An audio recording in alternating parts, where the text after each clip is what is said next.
Va a ser un año extraordinario. Cree, por favor, cree. Lo primero que tienes que hacer es creer en Dios, creer que las cosas no dependen de ti. Pero después, con la seguridad de que estás escondido al abrigo de Dios, parte sin miedo para la lucha. Enfrenta lo que tengas que enfrentar. Toca la puerta que tengas que tocar. Dios es grande, Dios es maravilloso. Dios nunca deja de oír la oración de sus hijos. Que Dios te bendiga ricamente en este nuevo año que se presenta para ti. Lleno de desafíos, lleno de sueños. Agarra los sueños. Agarra las oportunidades, aprovéchalas. Sean pequeñas, sean grandes, no dejes pasar nada por alto. Toma en tus manos las oportunidades que vienen. Sabes que este trimestre vamos a estudiar el libro de los Salmos, los 13 sábados. Vamos a analizar diferentes salmos. Pero este estudio de esta semana es el primer estudio, es la lección número 1 para el 6 de enero del año 2024. Y el título de la lección es cómo leer los salmos, cómo entenderlos, cómo verlos. Hay que conocer un poco el contexto en que los salmos fueron escritos para entender el mensaje de los salmos.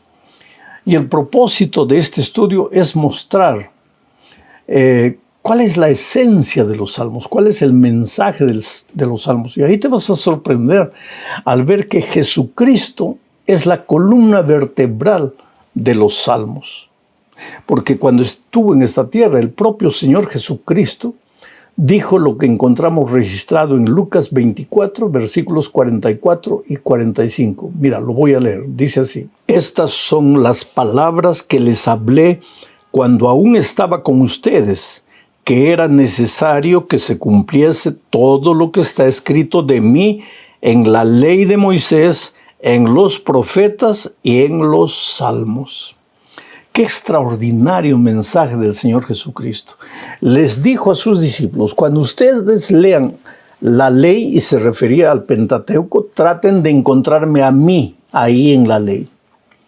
Cuando ustedes leen a los profetas, traten de encontrarme a mí en los profetas. Y cuando ustedes lean los salmos, traten de encontrarme a mí en los salmos. Yo les diría hoy, cuando ustedes lean la Biblia entera, traten de encontrar al Señor Jesucristo en la Biblia, en cada versículo, en cada capítulo. Porque yo siempre digo que la Biblia es como el mensaje de la gracia, de la salvación en Cristo, la sangre de Cristo que fue derramada en la cruz del Calvario. Es como un hilo rojo que va atravesando cada página de la Biblia, desde el Génesis hasta el Apocalipsis. Tú nunca tendrás una visión correcta de la Biblia o de cualquier libro de la Biblia si no lo estudias a la luz del sacrificio maravilloso de Cristo para salvar al ser humano. Bueno, entremos al primer subtítulo de este estudio, que dice los salmos en el culto del antiguo Israel. Los salmos en realidad son cánticos, son poesías escritas con el alma, con el corazón. A veces son gritos de dolor, solo que todo es inspiración del Espíritu Santo. Aunque los salmos fueron escritos por seres humanos, el Espíritu los inspiró a decir lo que ellos dijeron, inclusive a clamar lo que ellos clamaron, a orar lo que ellos oraron. En realidad los salmos son gritos del alma angustiada. La vida de Israel estaba centralizada en el culto. No digo en la religión, digo en el culto. Todas las mañanas el pueblo se dirigía al santuario, al templo, para ofrecer el sacrificio. Y cantaban. El pueblo de Israel cantaba por todo. Los salmos eran repetidos en ocasiones de tristeza, en ocasiones de alegría. Cuando a veces el enemigo estaba viniendo, ellos cantaban himnos.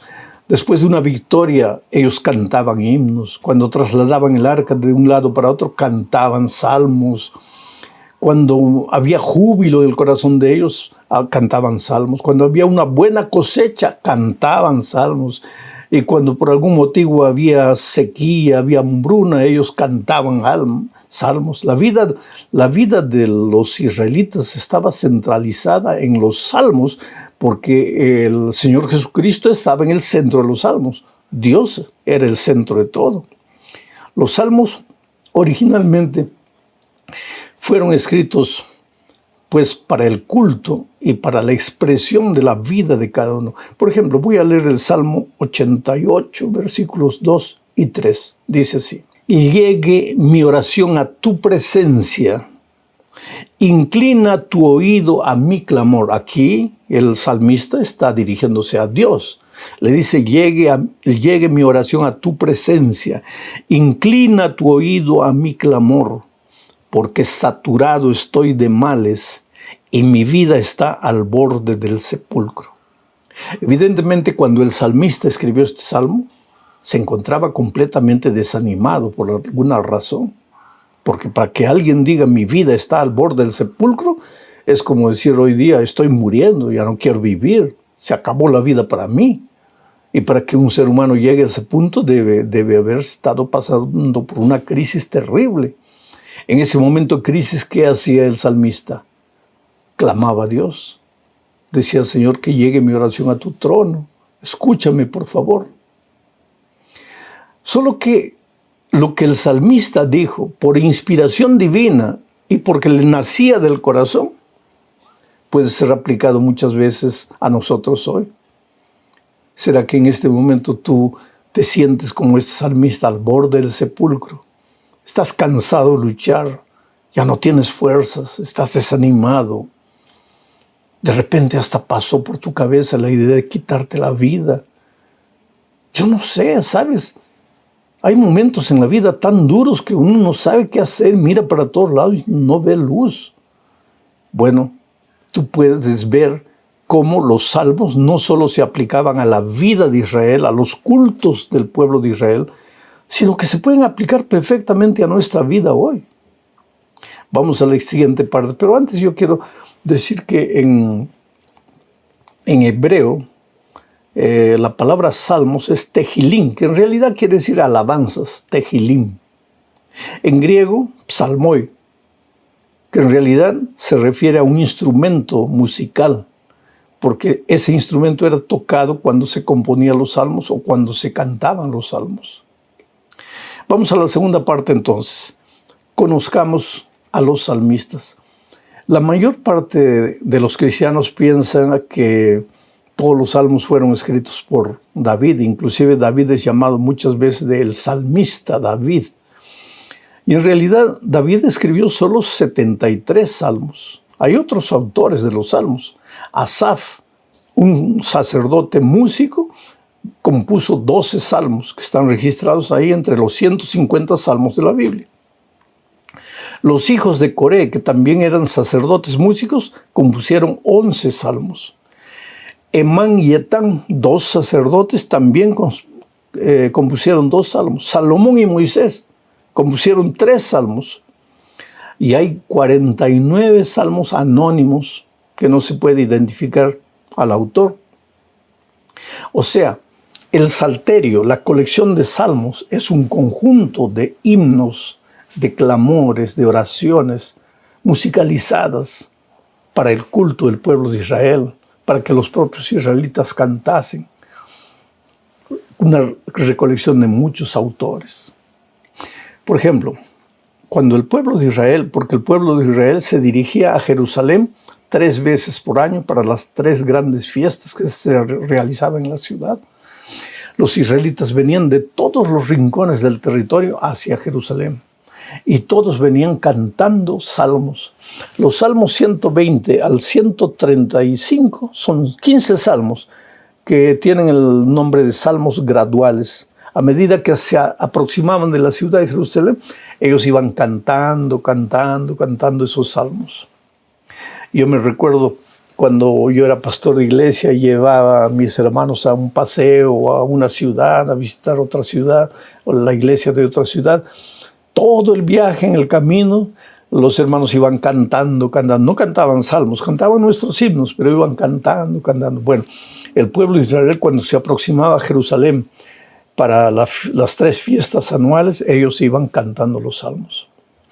Pero hay cosas que uno no entiende en la vida, porque hace muchos años los jóvenes de la Iglesia Central de San Paulo, aquí en el Brasil, viajaron a Curitiba para un evento de jóvenes, para un congreso de jóvenes. El coro entero fue para allá.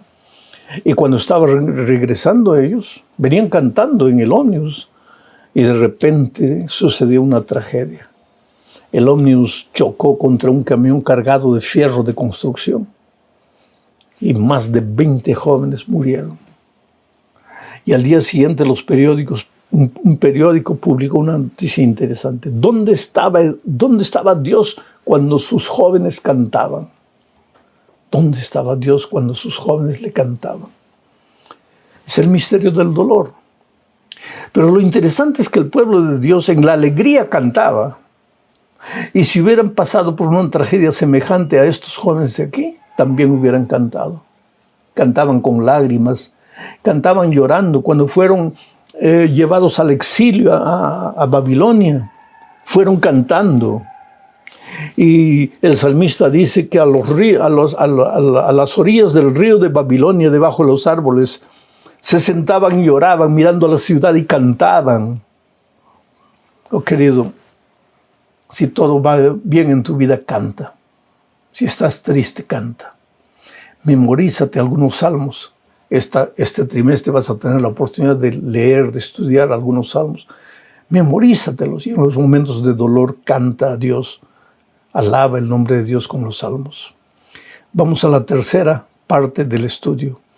Un cántico para cada etapa. Los salmos fueron compuestos bajo diferentes circunstancias, ya lo dije.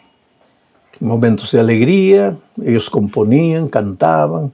En momentos de tristeza también, cuando partían para la guerra, también cuando regresaban de la guerra, también cuando ganaban la victoria, también cuando perdían, también. Ellos cantaban en todas circunstancias.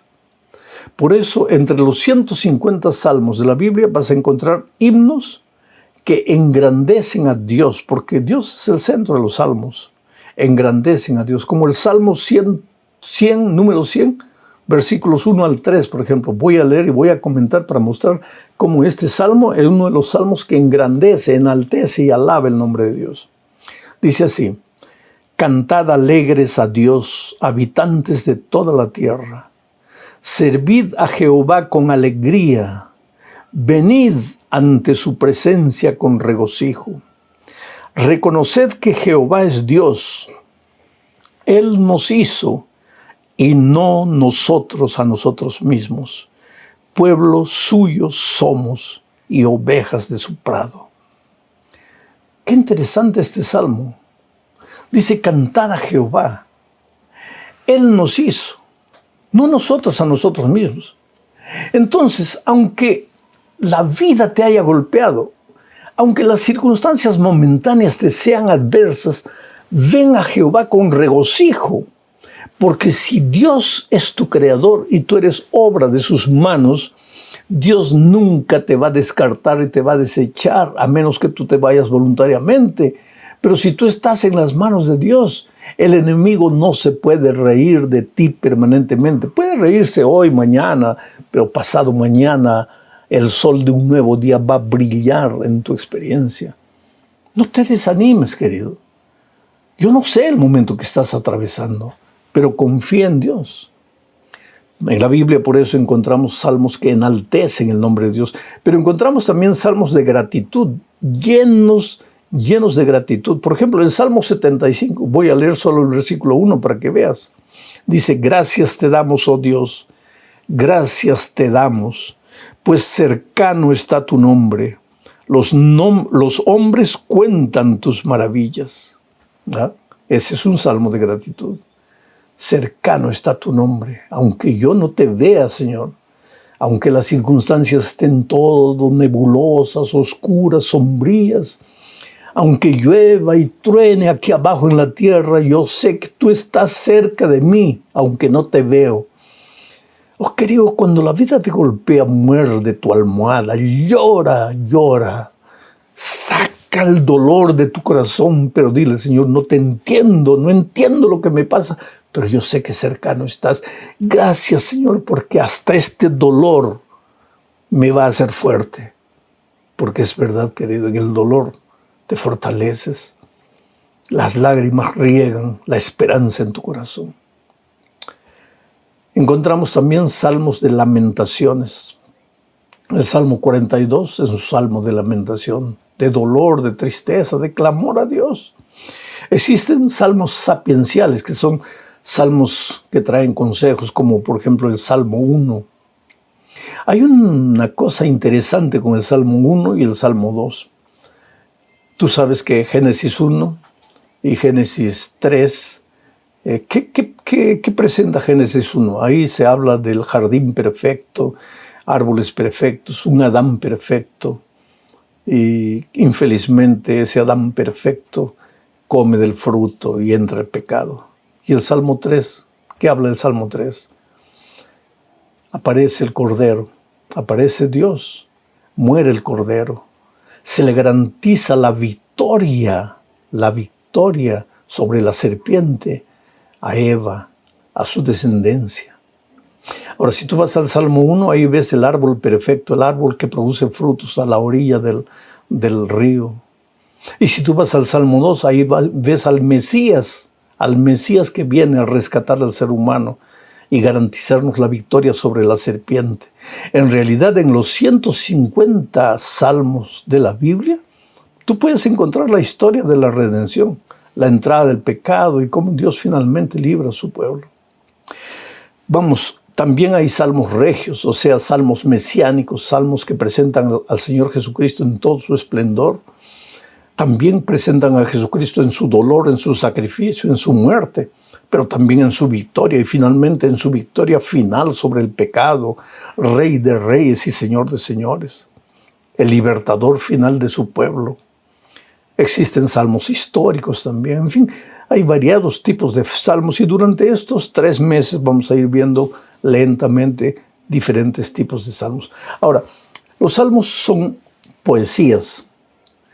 En la literatura hebraica, en las universidades, cuando se estudia literatura hebraica, el estudio de los salmos es obligatorio. El Salmo 119, por ejemplo, es una bellísima obra de literatura hebraica. Todos los salmos son. Pero como toda literatura tienen sus figuras de lenguaje, figuras idiomáticas. En los salmos, por ejemplo, encontramos el paralelismo. ¿Qué es el paralelismo? En el paralelismo, en una frase se dice una cosa y en la siguiente frase se explica lo que la primera frase ha dicho. Por ejemplo, voy a leer el Salmo 103, versículo 1, y vamos a ver aquí un ejemplo del paralelismo. Dice: alaba, alma mía, al Señor, y alabe todo mi ser su santo nombre. Te voy a explicar el paralelismo. Alaba, alma mía, al Señor. ¿Qué quiere decir alaba, alma mía, al Señor? La segunda frase va a explicar: alabe todo mi ser su santo nombre. Aquí tú puedes ver el paralelismo. La primera frase dice que mi alma alabe al Señor, pero la segunda frase explica que al decir mi alma se está refiriendo a todo su ser alabando a Dios. El paralelismo está clarísimo aquí. Otra figura que se usa literaria en los salmos son las imágenes. Imágenes bellísimas. Por ejemplo, Salmo 17, versículo 8, dice: guárdame como la niña de tus ojos, escóndeme bajo la sombra de tus alas. Mira, guárdame como la niña de tus ojos, escóndeme bajo la sombra de tus alas. Aquí en este versículo, el refugio de Dios se describe como la sombra de las alas de Dios. Alas de Dios. Dios no tiene alas, pero el salmista usa la figura de las alas de Dios como el refugio de Dios, como el seno de Dios, el esconderijo de Dios para ti.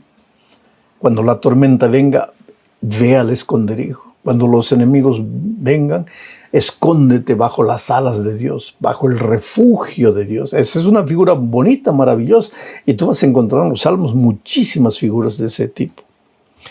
El merismo es otra figura literaria que se usa en los salmos. El merismo expresa la totalidad de un concepto usando las partes. Un ejemplo, Salmos 88, 1 dice: Oh Jehová, Dios de mi salvación, día y noche clamo a ti. Cuando dice el salmista, día y noche clamo a ti, ¿qué es lo que está queriendo decir? Que él clama permanentemente a Dios. Pero para decir permanentemente, él lo dice de una manera poética. Día y noche mi alma clama a ti, oh Dios. ¿Ves? Es una manera bonita de decir las cosas. Los salmos, en resumen, son oraciones inspiradas. Mira lo que dice el segundo libro de Samuel, capítulo 23, versículos 1 y 2, para que entiendas por qué aparecieron los salmos, cómo surgieron los salmos. Dice así: estas son las palabras postreras de David. Dijo David, hijo de Isaí, dijo aquel varón que fue levantado en alto, el ungido del Dios de Jacob, el dulce cantor de Israel. El Espíritu de Jehová ha hablado por mí y su palabra ha estado en mi lengua. Interesante cómo Samuel describe la manera o la razón o la forma en que David escribió. Al referirse a David se refiere como el cantor de Israel, el ungido del Señor. Y él dice ¿qué es lo que David dice? Dice, el Espíritu de Jehová ha hablado por mí y su palabra ha estado en mi lengua. La oración nació del corazón de David. El canto surgió del corazón de David. El clamor surgió del corazón de David. Pero él dice, no es solo mi clamor. Es que el Espíritu de Dios me está inspirando a decir esto. Es por eso que los salmos forman parte del canon bíblico. Los antiguos rabinos, los doctores de la ley de Israel, reconocieron los 150 salmos que tenemos registrados como salmos inspirados por Dios, escritos por seres humanos, pero inspirados por Dios. Tú puedes ver que en los libros de los salmos los autores se refieren a Dios como Dios mío, Señor mío, Rey mío. Ellos dicen, escucha, Señor, oye mi oración, mira mi dolor, respóndeme, líbrame. El libro de los Salmos es un libro maravilloso para ser estudiado. Yo escribí una devoción matutina usando versículos, un día Salmo, otro día Proverbio, un día Salmo, otro día Proverbio. Y pues podría haber escrito de cada versículo de los Salmos una meditación, porque es un libro riquísimo. Llegamos al fin de este estudio hablando del mundo de los salmos. ¿Sabes, querido? El mundo de los salmos se enfoca en Dios.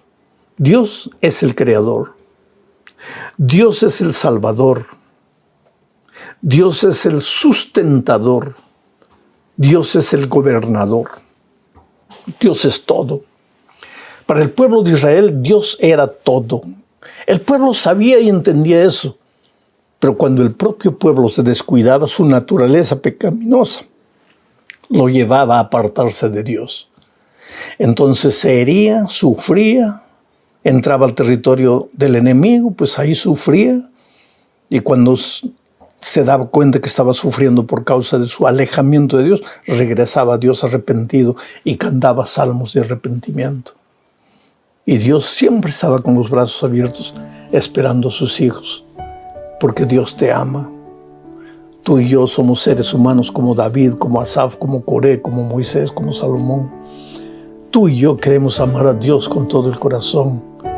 Nuestro mayor anhelo es servirle. Pero vez por otra descubrimos que hay una fiera escondida dentro de nosotros que nos lleva a hacer lo que no queremos. Pero gracias a Dios que las puertas de la gracia están abiertas y podemos regresar a Él y decirle, Señor, estoy aquí. Y qué bueno que el Señor te abraza y deposita en tu frente el beso de la paz. Que Dios te bendiga ricamente. No améis al mundo. Esa palabra amor me gusta. Tú puedes amar a Dios o puedes amar al mundo. No améis al mundo. Cuando tú encuentras esa palabra, el mundo se refiere a las cosas que no son de Dios. Se refiere a la vida buscando mujeres o buscando hombres, a las drogas, a la bebida, al cigarro, a la promiscuidad, a la miseria, correr solo atrás del dinero, de las cosas materiales, de esta vida. A eso se refiere Juan cuando habla del mundo y dice, no améis, hay que tener cuidado, no dice no tengáis, tienes que tener una casa, eso no es pecado. Y si tienes un buen sueldo de 100,000, 120,000 por año, no pienses que el cristiano tiene que ganar 30,000 y que el cristiano no tiene que tener dinero. Eso no es así. Dios quiere lo mejor de lo mejor para ti. Dice que si eres fiel, Él te abre las ventanas de los cielos y derrama sobre ti bendición hasta que sobreabunde. Ni siquiera hasta que abunde, sino hasta que sobreabunde. Entonces, no tengas miedo de tener dinero. Pero si tú amas el dinero, ahí ya está el problema. ¿Cuál es la diferencia entre tener dinero y amar al dinero? El que tiene dinero usa el dinero, administra el dinero y generalmente lo usa para hacer felices a las personas. Pero el que ama el dinero, ese no suelta para nada. Él cuida las cosas que involucran dinero, no cuida a las personas. Llámese personas, esposa, hijos.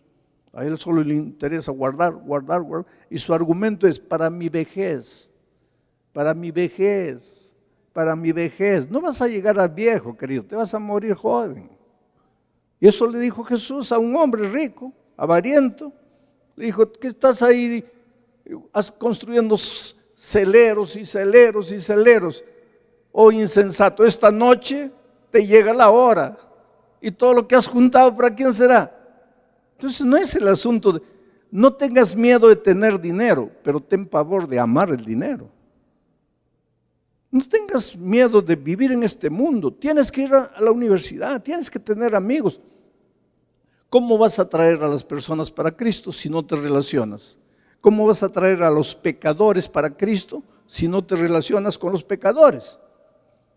¿Te acuerdas que los fariseos un día criticaron a Jesús y le dijeron, este se junta con los pecadores, este come con los pecadores? ¿Dónde comía? Pues en el restaurante. En ese tiempo no había restaurante, pero en los lugares donde los pecadores comían. Entonces hay muchos cristianos que no quieren juntarse con las personas que llaman pecadores. Si no te juntas con ellos, ¿cómo les vas a hablar del evangelio? ¿Cómo los vas a traer? No tengas miedo de sentarte en una mesa con los pecadores, con lo que se puede pensar pecadores, pero no ames esa situación. Estás ahí circunstancialmente para traerlos, pero no ames, que no te guste esa situación. Eso es lo que Juan dice, no améis al mundo ni las cosas que están en el mundo. Si alguno ama el mundo, al mundo, si tú te enamoras de las cosas de afuera, entonces el amor del Padre no está en él. Ahora, ¿por qué Juan dice esto? Ahí tenemos que entender el contexto. Porque pues Juan escribió a la iglesia de Efeso, porque Juan era el pastor de la iglesia de Efeso. Y una de las filosofías peligrosas que estaba entrando a la iglesia era el famoso gnosticismo. ¿Qué cosa enseñaba el gnosticismo? Básicamente dos cosas. El gnosticismo enseñaba, el cuerpo es malo, pero el espíritu es bueno. Él separaba las dos cosas. Y tú en la Biblia encuentras, esto es interesante, querido, porque el otro día yo venía en el avión y una persona elegante, bien vestida, estaba mirando por la ventana y llorando. Y pues, si una persona llora, es porque algo malo le está pasando. Y yo le dije, ¿le puedo ayudar? Y él me dijo, no. Y siguió ahí. Y pues ya yo no quise decirle más nada. Hay que respetar la privacidad de las personas. Pero un poco más allá en el vuelo, él mismo me dijo, Señor, disculpe, no quise ser malcriado, pero es que estoy viviendo un momento difícil en mi vida. Le dije, ¿qué te pasa? Me dice, es que mi mamá ha muerto y estoy viajando para su entierro. Y me dice, yo no estoy triste en realidad porque mi mamá ha muerto, porque era una ancianita. Y yo creo que la muerte fue hasta una bendición para ella, porque ahora ya descansa tranquila. Eso no me angustia. Yo sabía que mi mamá en algún momento iba a descansar. Y es verdad, queridos, a veces llega un momento en la vida, en nuestra vida, que la muerte ya es una bendición. Él me dice, lo que me angustia es que no sé a dónde se ha ido mi mamá. Porque algunos me dicen que si fue buena, se va a ir al paraíso. Y si fue mala, se va a ir al infierno. Y si fue más o menos buena, más o menos mala, se va a ir al purgatorio. Y otros me dicen que no hay infierno, que no hay cielo, que no hay paraíso, no hay nada. Dicen que el espíritu salió y se va a reencarnar. Tal vez en una piedra, en un animal, en un árbol. Y otros dicen que si mi mamá ha dejado algo pendiente, su espíritu va a vagar, hasta que los hijos arreglemos lo que ella ha dejado pendiente. Entonces yo no sé, eso es lo que me angustia, porque si yo supiera que mi mamá ya descansa, ya estaría tranquilo, pero ella no sabemos, y yo no sé a dónde se ha ido mi mamá. Y él me mencionó varias veces a Dios en su conversación. Yo le dije, ¿tú crees en Dios? Sí. Entonces, ¿tú crees en la Biblia? Me dice, sí, pero nunca he leído la Biblia. ¿Pero crees en la Biblia? Sí. ¿Me permitirías leerte lo que dice Dios en la Biblia de a dónde se ha ido tu mamá? Oh, sí, claro. Entonces saqué del cartapacio, maletín, la Biblia, y le leí un versículo que dice que cuando el hombre muere, el soplo de vida, que nosotros le llamamos espíritu, se va a Dios, vuelve a Dios. Y el cuerpo vuelve a la tierra de donde fue tomado. Para que tú entiendas qué pasa cuando el hombre muere, tienes que entender qué pasó cuando el hombre fue creado. Y si lees la Biblia vas a ver que ahí estaba un muñeco, vamos a decir muñeco. No me gusta decir muñeco porque no era un muñeco. El cuerpo de Adán estaba ahí, barro, pero ya los nervios, los músculos, los huesos, todo. Dios había hecho una obra de arte. Tú eres importante y valioso porque tú eres una obra artesanal de Dios. Cuando hizo los animales dijo que aparezcan los animales, que aparezcan las aves, que aparezcan. Pero cuando te hizo a ti, Él se ensució las manos de barro. Tú eres una obra artesanal de Dios, tú vales mucho. A veces cuando tú no entiendes, destruyes tu vida porque no has entendido cuán valioso eres. Pero ahí estaba el barro, pero no tenía vida. Y barro es barro. Encima del barro tú te puedes pisar, puedes zapatear. El barro no se va a quedar resentido. El barro no va a llorar, ni se va a reír, ni va a decir que le estás faltando el respeto, porque el barro es barro. Barro es cosa. El barro no siente, no huele, no llora, no tiene emoción. Barro es barro. Pero la Biblia dice que entonces Dios sopló en su nariz el aliento de vida. Y en ese momento, ese barro, cuando se juntó el barro con el soplo de Dios, ese hombre de barro se levantó y vio. Ahora era un ser humano. ¿Y qué pasa cuando el hombre muere? Todo lo contrario. Cuando el hombre muere, Dios ya no hace. Ahora Dios hace. La Biblia dice que el soplo vuelve a Dios. ¿Y qué hacemos con el cuerpo? Lo enterramos. Y si tú abres el cuerpo 10 años después, el ataúd, ¿qué vas a encontrar? Polvo. Y mira lo que se cumple en la Biblia. Dice que cuando el hombre muere, su cuerpo vuelve al polvo de donde fue tomado y el soplo de vida vuelve a Dios que lo dio. Y le expliqué esto a ese hombre. Y él me dice, ¿quiere decir que mi mamá ya no existe? Le digo, no, su cuerpo está ahí, pero su cuerpo ya no sufre, ya no siente, ya no padece. Y cuando Cristo venga, porque hay una promesa linda en Primera de Tesalonicenses capítulo 4, dice que cuando haga Dios sonar la trompeta, todos los que han muerto en Cristo van a resucitar. El otro día, un borracho me decía, pastor, ¿quiere decir que voy a resucitar? Le digo, no sé. Pero usted acaba de decir, sí, pero el texto dice, los que han muerto en Cristo. Y tú estás borracho, y si estás borracho, en este momento no estás en Cristo. Entonces tengo que estar en Cristo. Claro que tienes que estar en Cristo. Entonces tengo que dejar de emborracharme. No, tienes que ir a Cristo. Cuando estás en Cristo, Él se encarga de sacar de tu vida todo lo que no vale. Entonces, la mamá de este señor del avión, cuando Cristo venga, va a resucitar. Él me dice, fue una mujer buena, una mujer que ayudaba a las personas, una madre ejemplar.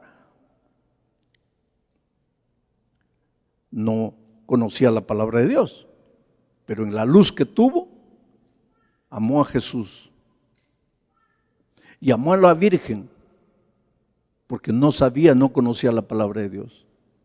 Amó dentro de la luz que tenía. Y cuando Cristo venga, ella resucitará, porque murió amando a Dios, con la luz que tenía. Ahora, una cosa sería, si la luz llegó a su vida y ella no aceptó la luz, ahí es otra historia. Porque la sinceridad de una persona termina cuando te encuentras con la verdad. Vamos a decir que yo vengo con mi rostro todo manchado de hollín y todo feliz de la vida aquí predicando y todo el mundo riéndose de mí. Y yo soy el único que no sé por qué se ríen, porque estoy manchado y ustedes. Pero uno de ustedes agarra un espejo y me muestra, mire, y cuando veo el espejo, pues me veo. Ahí acabó mi sinceridad. Yo estaba sinceramente sucio de barro, pero a partir de ahí, si no me lavo, ya voy a ser sinceramente terco. Ya soy terco, porque estoy rechazando la verdad. Pero esta señora nunca se confrontó con la verdad. Sirvió a Dios en la luz que conocía. Cuando Cristo venga, resucitará. Y él me dice, quiere decir que el soplo de vida que movió a mi mamá ya está en Dios, ya no está vagando. No. Eso es lo que la Biblia dice. Pues lee, aquí está, mira, está. Y él leyó y su rostro cambió. Dice, Señor, gracias, no sabía que era pastor. Después, al final, yo ya le dije que yo era pastor. Pero él me dice, gracias. ¿Dónde puedo comprar una Biblia? ¿En qué librería venden? Le digo, mira, si usted me deja una dirección, yo voy a pedir que le mande una Biblia por correo. Y es lo que hice. Una persona que conocí en el avión, a la cual vengo evangelizando lentamente, poco a poco. Entonces, los gnósticos del tiempo de Cristo, del tiempo de Juan en la iglesia de Efeso, ellos creían que el espíritu era bueno y la carne era mala. Y entonces ellos pensaban, miren el raciocinio peligroso, no importa lo que la carne haga, porque todos tenemos el espíritu bueno. Entonces, aunque la carne haga lo que haga, nos vamos a salvar porque quien manda es el espíritu bueno que tenemos dentro de nosotros. Y entonces esos gnósticos eran miembros de la iglesia de Efeso, no todos, pero algunos. Entonces vivían emborrachándose, vivían fornicando, vivían adulterando, vivían amando las cosas del mundo, y el sábado estaban en la iglesia tranquilos. Y decían, pero ¿por qué ustedes hablan tanto contra el pecado? Y, sí, el pecado, eso es de la carne, y la carne va a morir, pero mi espíritu es bueno, por eso estoy aquí, porque yo sirvo a Dios, porque mi espíritu es bueno. Mi carne es mala, pero yo no tengo culpa de eso.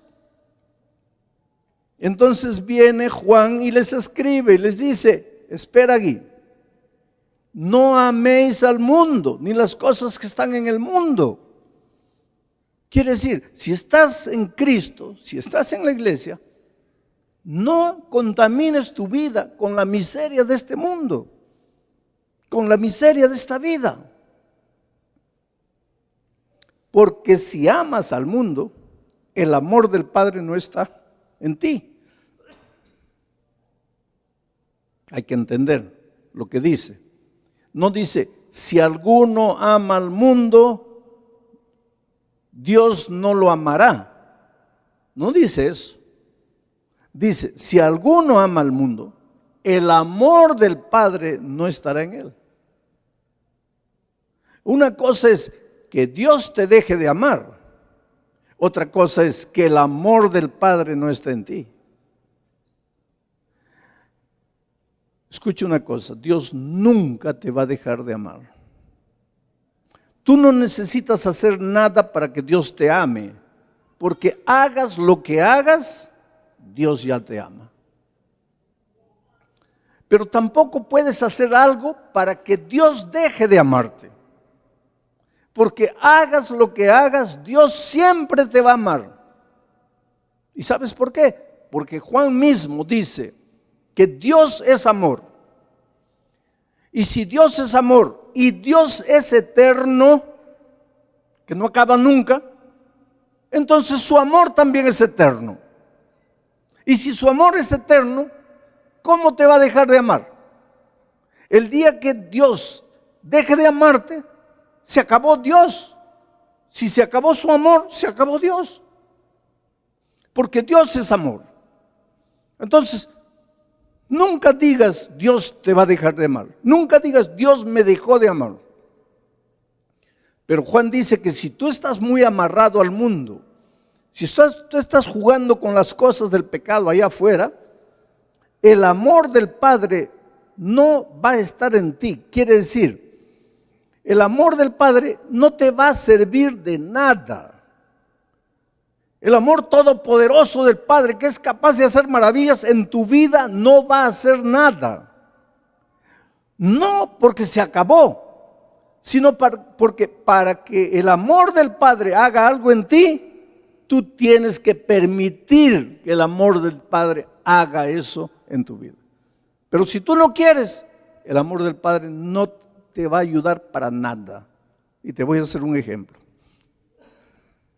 Allá en el Brasil, ustedes saben que está el río Amazonas. El río Amazonas nace en las alturas de Machu Picchu, en el Perú, pero nace como un hilo de agua.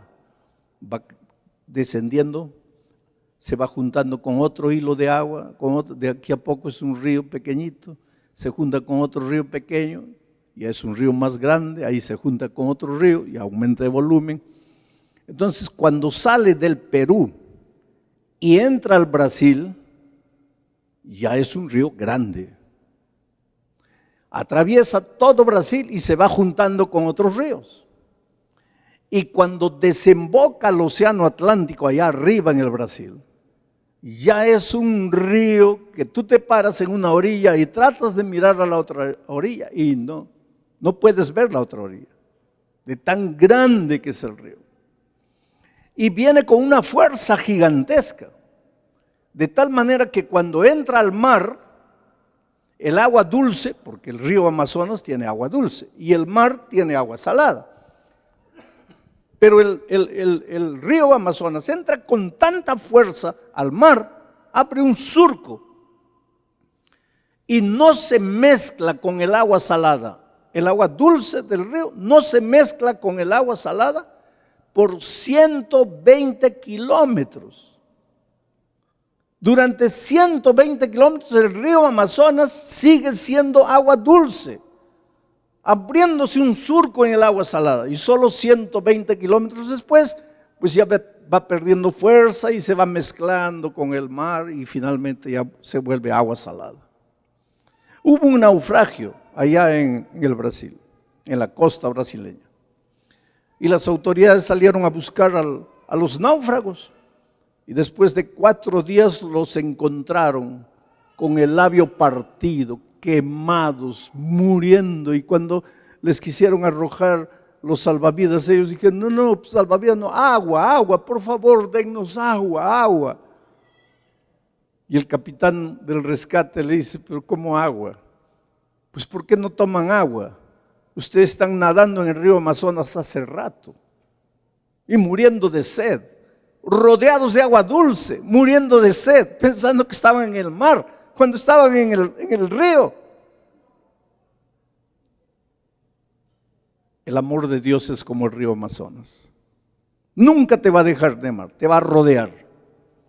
Pero ese amor no te vale de nada, a no ser que tú tomes. Porque si no tomas, te vas a ahogar en medio del agua dulce, te vas a morir de sed. Por eso es que Dios te suplica. Y por eso dice, si tú estás tan comprometido con el mundo, amando las cosas del mundo, prefiriendo las cosas del mundo, ¿qué va a suceder contigo? El amor del Padre no va a funcionar en ti, no va a estar en ti, tú no lo vas a sentir. Pero no porque Dios dejó de amarte, sino porque tú no tomas el agua. ¿Cómo va a estar en ti si no lo tomas? Tienes que tomarlo, tienes que aceptar, tienes que decir sí. ¿Y por qué tienes que hacerlo? ¿Por qué debes dejar el mundo? ¿Por qué debes abandonar las cosas de afuera? Porque todo lo que hay en el mundo, y clasifica Juan en 3 cosas: los deseos de la carne, los deseos de los ojos y la vanagloria de la vida. ¿Qué son deseos de la carne? Pues tu cuerpo quiere, ¿no? Tu cuerpo quiere y te dejas llevar por el cuerpo. Los deseos de los ojos: un bonito carro, una bonita mujer, un bonito, cualquier cosa. Los ojos. Y la vanagloria de la vida. Esto es interesante, vanagloria. ¿Qué quiere decir vanagloria? Gloria vana.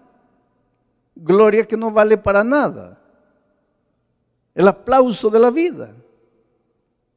Yo conozco gente que abandona la iglesia para ser cantante famoso allá afuera.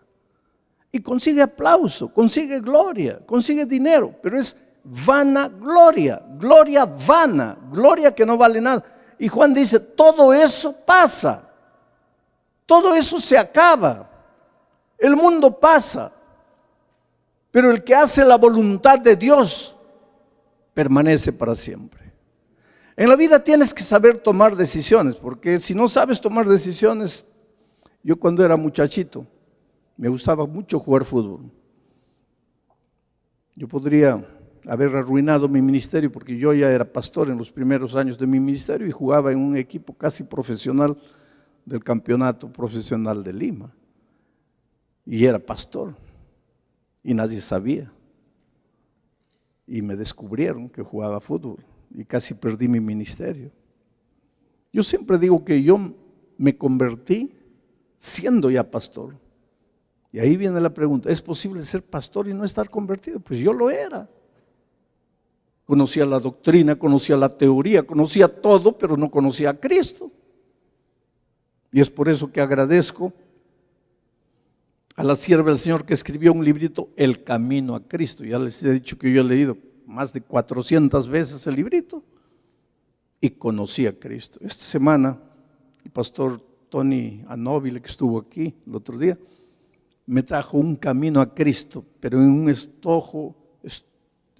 estuche especial y con una dedicación del bisnieto de la hermana Juay que todavía vive, un hombre fiel.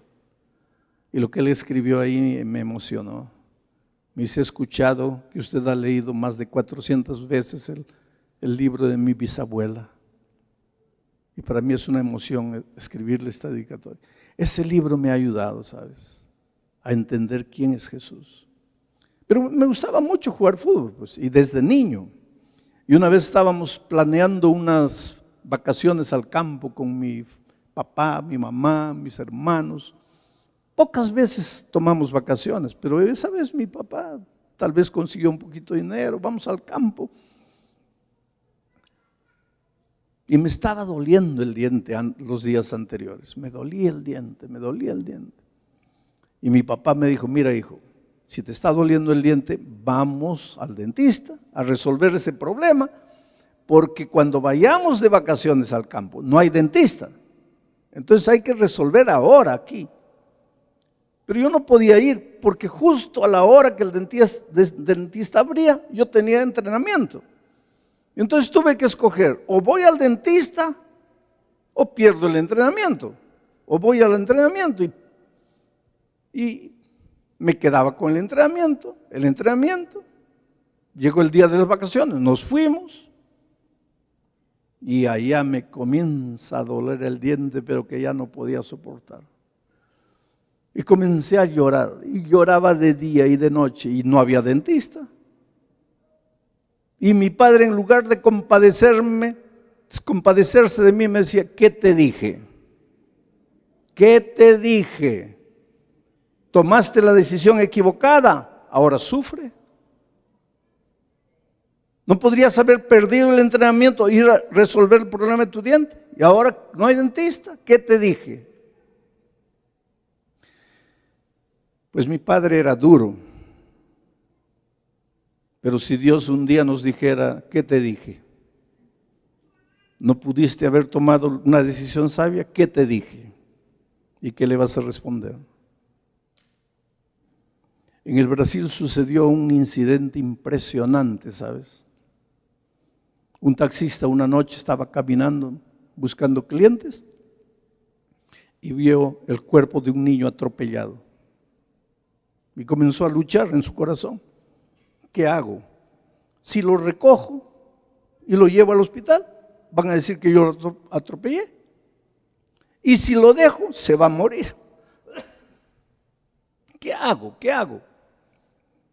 Y su corazón venció y dijo, no, aunque vengan los problemas que vengan, voy a salvar al muchachito. Agarró, lo metió al taxi, comenzó a buscar el hospital más cercano y a 200 metros encontró una clínica de emergencias. Salió él corriendo para pedir una camilla. Por favor, hay un niño atropellado, está agonizando, ayúdenme. Y la enfermera le dice, mira, esta es una clínica particular, este no es un hospital del Estado. Vamos a recibir, pero usted tiene que llenar una ficha aquí y tiene que dejar un cheque de 5,000 reales de reserva. Él le dije, ¿pero qué 5,000 reales? Yo soy un taxista y estoy trabajando, encontré al niño muriendo, yo no tengo dinero y el niño se está muriendo, por favor. Después buscamos a los padres, ayúdenme, por favor, nada. ¿Quién es el gerente aquí? Salió un médico, no, yo soy el dueño de la clínica y por principio no vamos a recibir a ese niño. ¿Pero qué principio? El niño se está muriendo, no vamos a recibir. Ahí el taxista que no conocía a Dios, pues vociferó, dijo 3, 4, 5 palabras feas, lo mandó al médico a subir la montaña y volvió al taxi, agarró el taxi, comenzó a buscar otro hospital y efectivamente encontró un taxi ya un poco distante, a 2, 3 kilómetros, y cuando vino la camilla, todo el niño ya había muerto. Ahí comenzaron a buscar al niño, a los padres del niño, a avisar. Comenzaron a buscar, ese día no lo encontraron, al día siguiente comenzaron a buscar y encontraron al padre, el dueño de la clínica que no lo quiso recibir. Y cuando este padre se enteró que un taxista desconocido le estaba suplicando que salvara a su propio hijo, enloqueció, perdió la razón, no pudo soportar. Pero querido, cuando Cristo venga, si tú te pierdes, a Dios no le va a doler la conciencia, porque hizo todo lo que pudo para que te salvaras. Envió a su Hijo Jesucristo a morir en la cruz del Calvario por ti. Pero Él solo te puede invitar, no te puede traer por la fuerza. Tú tienes que querer, tú tienes que rendirte. Porque cuando tú te entregas a Jesucristo, estás tomando el agua dulce. Cuando te entregas a Jesucristo, estás en el amor del Padre. Yo estaba saliendo de un estadio en Brasil después de predicar. Y un hombre corrió. Yo estaba ya entrando a mi carro, él corrió. Me dice, pastor, deme 2 minutos. Le digo, está bien, acompáñame hasta el carro. Y él me dice, mire, yo no soy de su iglesia, yo no soy nada, yo no soy de ninguna iglesia. Yo no soy ni católico, ni bautista, ni adventista, no soy nada. Yo he venido esta noche aquí porque mi vida está destruida, porque no sé qué hacer, porque las cosas están de cabeza para abajo. He sido un hombre rico, una de las mayores cadenas que venden neumáticos, llantas, gomas, aquí fue mía. Mucho dinero. Yo me iba a Las Vegas y quemaba ahí miles de dólares. No me afectaba, era próspero. Mi esposa murió a consecuencia de mi maltrato. Mis hijos no me quieren ver ni pintado. A mí qué me importaba, yo tenía dinero. Pero vino la crisis financiera al país y perdí todo lo que tenía. Y hoy no tengo nada. Estoy enfermo. Estoy perdido, estoy acabado. Y yo vi el anuncio de esta reunión en la televisión. Y vine para darle una oportunidad a Dios, si Él puede hacer algo por mi vida. Y le pregunté, pero tú te entregaste a Jesucristo esta noche. Cuando yo dije, levántense todos los que quieren entregarse a Jesús, ¿tú te entregaste? Y él me dice, sí, pastor. Y por eso he corrido atrás de usted. Dígame, ¿y ahora qué va a hacer Jesús por mí? Le dije, no sé, hijo. Pero una cosa sé. Estás en el círculo del amor de Dios. Y cuando tú te levantaste, tomaste el agua dulce.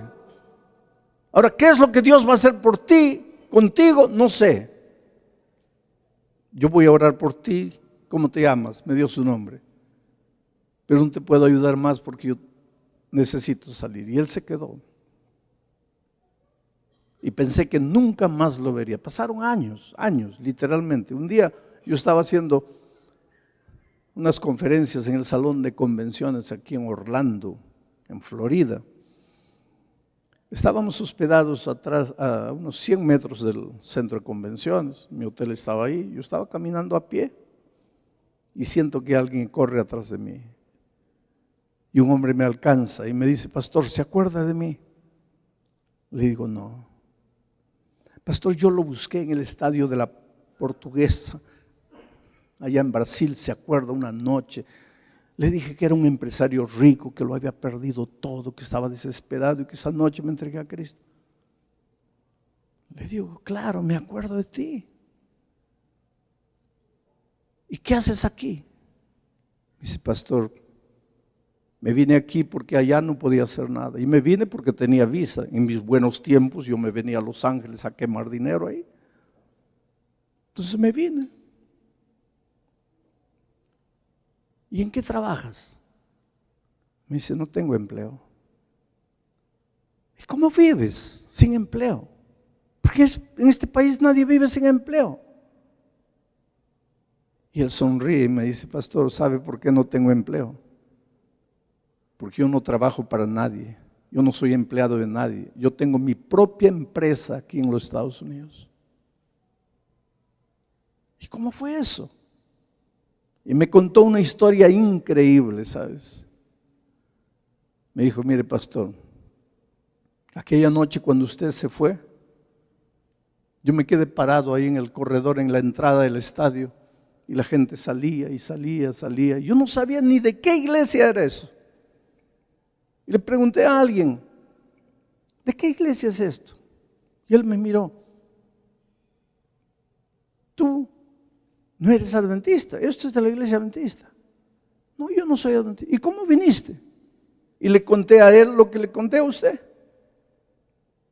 Solo que él me abrazó y me entregó su Biblia y me dijo, ahora que has conocido a Jesucristo, ahora que le has entregado tu vida, tienes que estudiar la Biblia para que aprendas a vivir como Jesús quiere que vivas.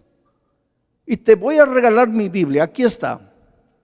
Y si tú quieres, yo te ayudo a estudiar la Biblia. Dame tu dirección, yo te visito, vamos a estudiar la Biblia juntos. Y fue así. Y encontró Marcos 16, 16 que dice, ¿qué dice? El que creyere y fuere bautizado, este será salvo. Y le preguntó el hombre, ¿tú crees? Sí. Entonces, bautízate. Y se bautizó.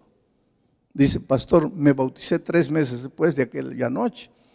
Pero mi vida continuaba igual, no tenía dinero, no tenía empleo, vivía de favor en la casa de un amigo de otros tiempos.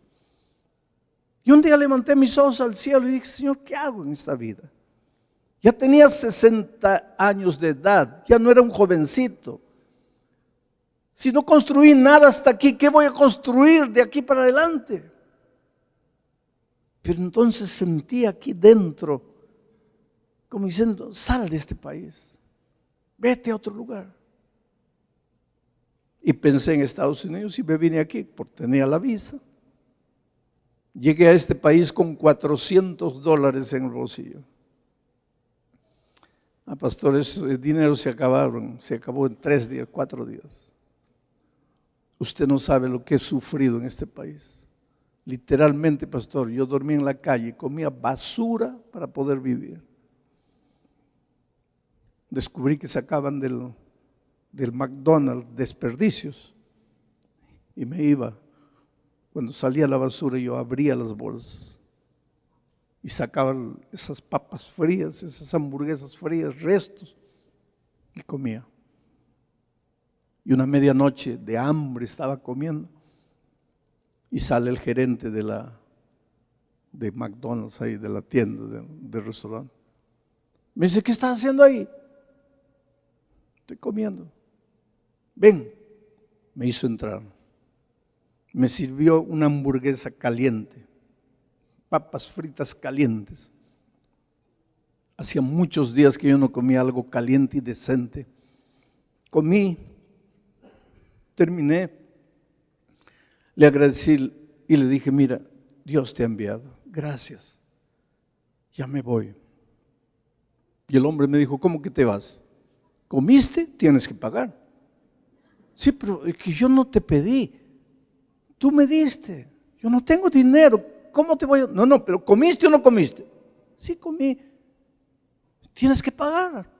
Aquí nadie come sin pagar. Pero ¿cómo te voy a pagar? Yo no tengo nada. Por favor, entiende, no tengo dinero. ¿Pero comiste? Pues sí, porque me diste.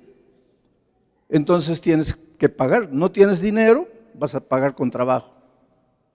Toma ese trapo, vas a limpiar los baños, y le dio una tarea y él comenzó a trabajar. Ya llegaba casi 6 de la mañana cuando acabó todo lo que le habían dado para hacer. Y entonces fue y le dijo, ahora sí me voy. Y el hombre lo miró y le dijo, ¿cómo que te vas? Sí, ya acabé todo lo que usted me dio. Sí, pero trabajaste, sí. Entonces no te puedes ir sin tu pago. Y le dio $50. Y ese hombre grandazo comenzó a llorar.